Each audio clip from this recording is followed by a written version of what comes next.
What determines whether you feel happy or sad or anything in between about your life and your day to day and where you feel like you're going?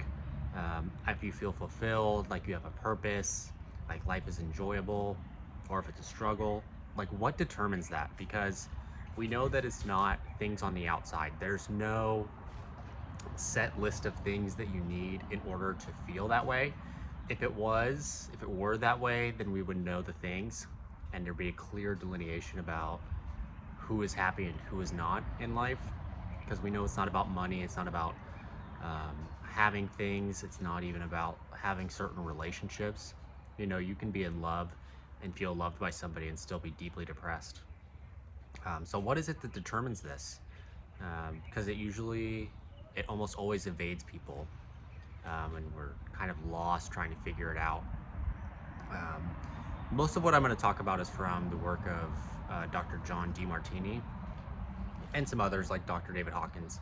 But essentially, the idea is that what makes us happy and what makes us sad has nothing to do about the outside circumstances. It is completely determined by how we feel about the things and what we believe to be true about what our experiences are meaning to us and what they mean going forward.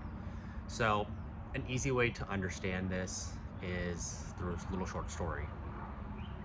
In this story, there's a father and his son, and they live on a big farm. And this is back thousands of years ago in a much more primitive time. They live in a very small community, and they live off of the land. So they farm and they sell things to their neighbors, and they get stuff from their neighbors.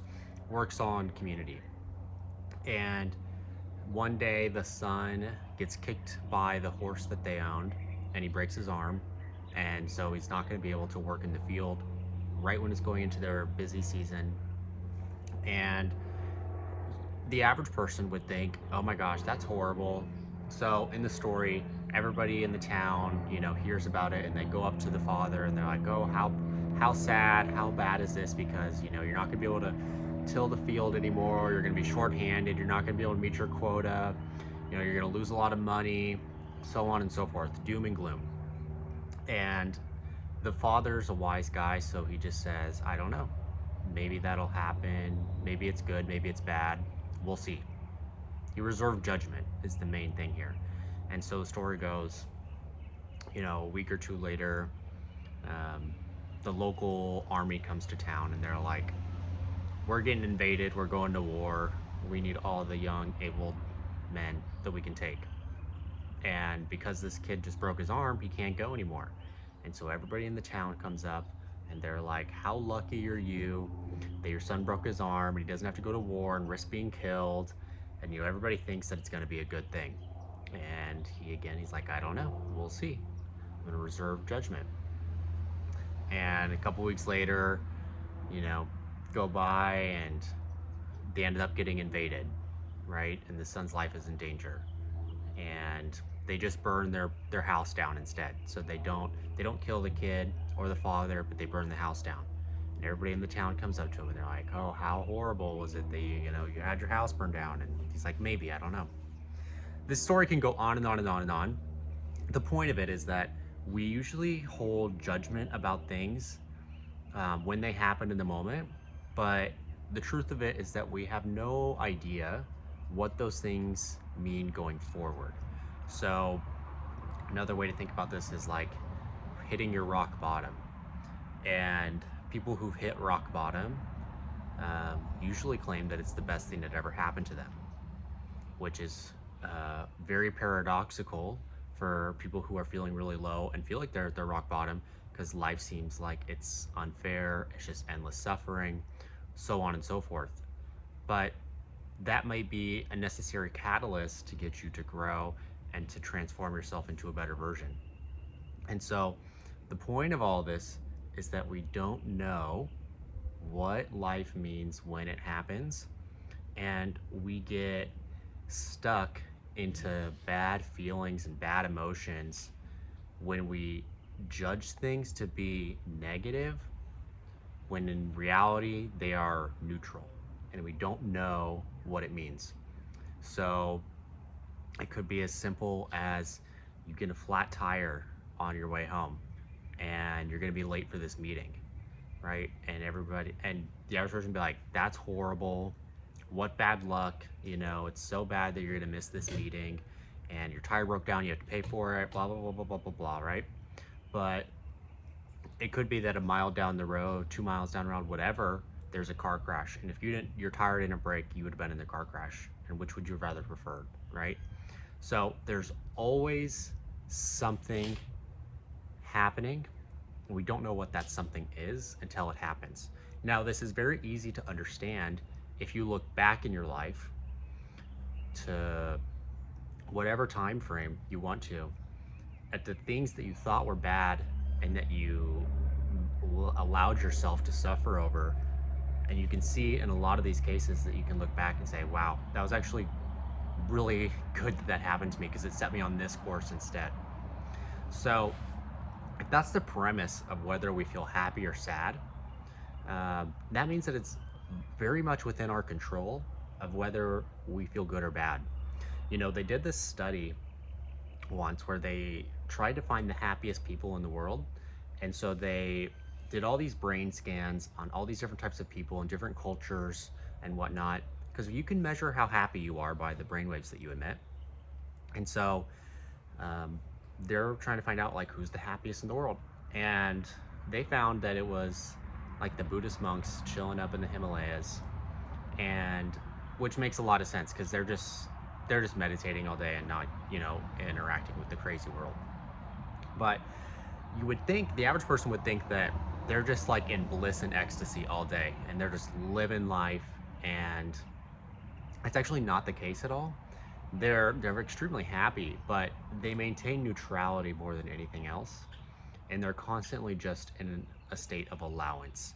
And there's this idea that there's true whole emotions that are unlimited, and this comes from Dr. Demartini, but he says there's four. It's love, gratitude, thankfulness. I can't remember what the other one was. Inspiration was one of them, I believe.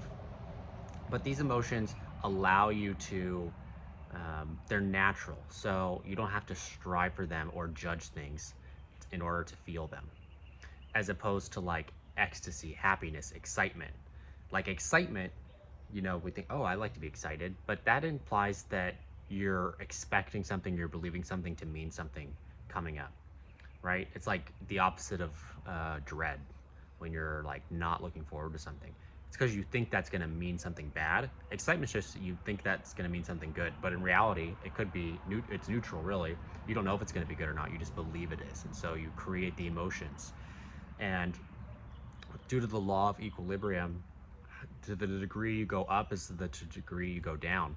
So if you're flying high because you think things are great, and nature's going to put you down because you have to find this balance of, I think things are great, but if you think things are great, then they have to be bad at the same time too. You have to find this balance within, which at first glance can be kind of futile and scary, because you're like, wait, I'm always just gonna find a middle ground. I'm never just gonna be really happy. But again, that comes into this true versus false emotions, where feelings like love and peace and gratitude, inspiration, are not dependent on you believing in things. They're just a feeling state that's natural.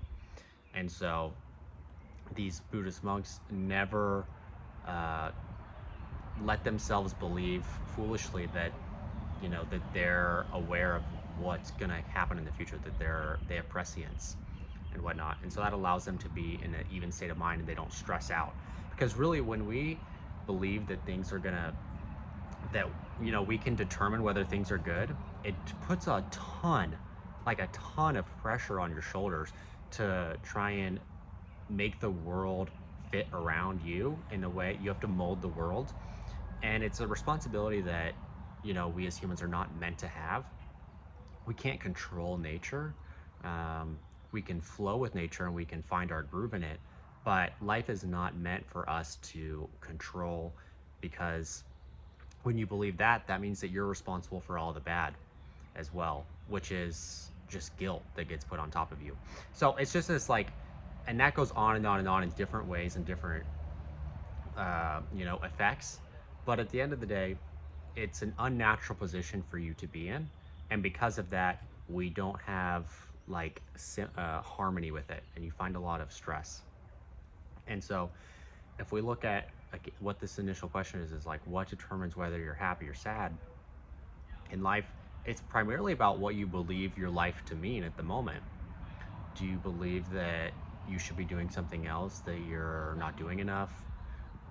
If you do, then you're automatically not going to be able to experience happy emotions more than not. But on the other hand, if you believe that everything's meant to be, and you're on your highest path, or that there's a higher power guiding where your life is going for the better, then it's a much more comforting belief system to live in. And I think that's a big part of the equation too, is how much stress versus ease does it take to live on a day-to-day basis? Does it take a lot of effort and straining to maintain normalcy within yourself, or can you do that very simplistically to maintain yourself? That determines a lot whether you feel happy or sad as well. But the beautiful thing of all this is that it's totally in your control, and it's not due to other people, or other things outside of yourself, which is a big problem in our current like psychological medical world, where we don't really give enough importance to how much victimhood culture there is in regards to our mental health. And there's this thing where when you give up the responsibility of yourself, of your emotions, so when you give up that responsibility to other people, whether they're authority figures or spouses or what have you, whenever you give it up, that's not a good thing, and it instills this belief that you're a victim to circumstance, which again instills this thing of, well, if you're a victim, then you have to try and control the circumstances to not be the victim. And it also means you're just going to look outside yourself for the solution, when at the end of the day, everything's happening for you versus against you, even if you don't understand it in the moment.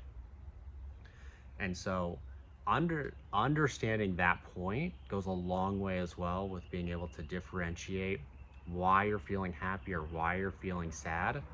But the most important thing is that if you don't believe that it's within your power, then you create this sense of hopelessness within, because how could you, it's almost like fatalistic, like there's no point in even trying, because it's in the control of other people and they don't have my best interests in mind, or what have you. Like you could give, and this happens to all different types of people, and in different ways. They give their powers to different sources. Some people give it to priests and their religion and the church, which can be good and sometimes, but it could also be bad.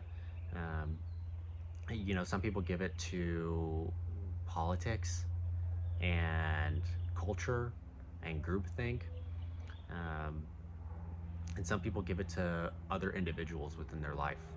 Whatever it is, though, you should never be in that state of mind where you're giving your power away to other people. And anytime you do, or people are telling you that that's a thing you should be entertaining, I feel like it's just down the wrong course of things, because it's just searching outside. Instead, it should be, how do I want to relate to this thing that's getting put in front of me? And if I'm getting run over by it, so to say, I need to not try and tell the person to stop running me over. I need to get out of the street, and figure out why I'm letting myself get run over, right? Everything's for you. It's not happening to you. If you can believe that, then you can have this sense of awareness when things do seem like they're going bad. That you can be like, well, maybe this is not bad actually. Maybe I shouldn't buy into this belief that it is bad. And if I don't buy into the belief, then maybe I can find some light in it. Maybe there's a silver lining. It's all about beliefs and where you think you're going. It's the most important thing. So, whether you're happy or sad, what determines that? It's all about the beliefs.